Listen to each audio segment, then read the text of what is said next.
Assalamualaikum warahmatullahi wabarakatuh. Selamat berjumpa para mahasiswa sekalian dalam perkuliahan kita yang ketiga kalinya ini. Nah, kali ini kita mulai masuk ke yang dikenal dengan an-nubuwah atau tanda-tanda kenabian. Nah, ini tentu saja arahnya kepada tanda-tanda kenabian kepada Nabi kita Muhammad Sallallahu Alaihi Wasallam. Jadi tanda-tandanya ini dilihat semasa kecil atau sebelum lahir malah. Ya. Jadi tanda-tanda kenabian Muhammad adalah ciri-ciri fisik atau non fisik yang ada pada diri Nabi Muhammad. Tanda-tanda tersebut banyak dimuat dalam kitab-kitab Allah yang terdahulu seperti Zabur, Taurat, dan Injil. Oleh karena itu, pihak yang banyak tahu tentang tanda-tanda kenabian Muhammad adalah mereka yang memiliki kitab suci terdahulu yang masih asli. Dalam hal ini adalah para pemuka agama Yahudi dan Nasrani. Nah, tetapi sayang kebanyakan mereka menyembunyikan hal itu seolah-olah mereka tidak tahu. Nah, mereka berkepentingan mereka berkepentingan sekali untuk secara berkelompok ini mengetahui, sengaja tidak memberitahu orang-orang Islam itu, karena mereka berharap agar nabi yang terakhir diutus Allah ini adalah keturunan Yahudi. Nah, itu. Baik, kita sampaikan hanya beberapa ini karena sekali lagi kita tidak banyak dalam buku-buku sejarah, tidak terlalu banyak diungkapkan tentang an-nubuwah ini karena banyak sekali tadi dirahasiakan oleh mereka, orang-orang Yahudi dan Nasrani. Dan untuk menemukan kitab yang masih orisinil pun kita susah rasanya ya. Yang ada ini kitabnya itu banyak yang sudah tidak asli lagi. Baik, yang pertama, tanda kenabiannya ini jauh sebelum Nabi kita lahir.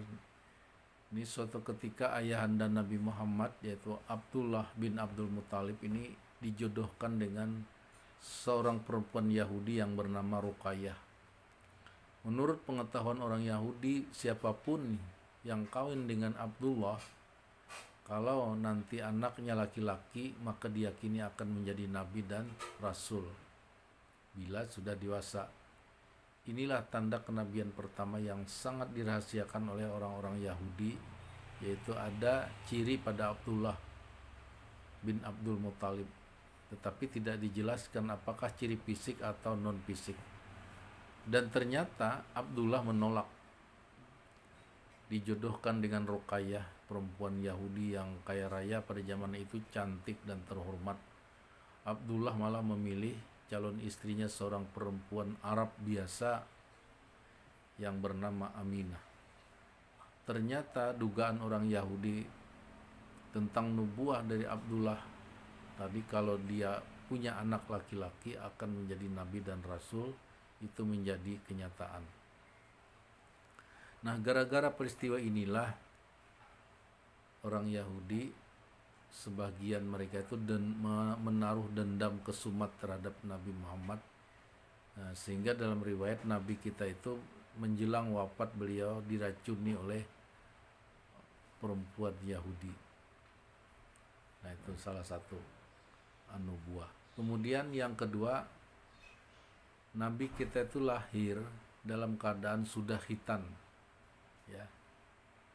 Sudah khitan. Kemudian yang ketiga, sejak lahir diasuh oleh ibunya, kemudian diasuh oleh Halimatus Sa'diyah,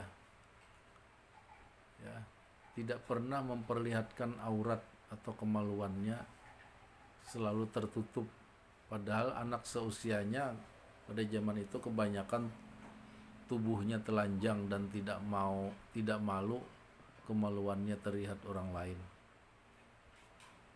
Terus yang keempat, selama keluarga Halimatus Sa'diyah yang mengasuh atau memelihara Muhammad kecil itu kurang lebih 2 tahun, ya, semua ternak peliharaannya itu gemuk dan sehat dan menghasilkan susu yang banyak, sementara ternak milik tetangganya kurus kering seperti kekurangan makanan.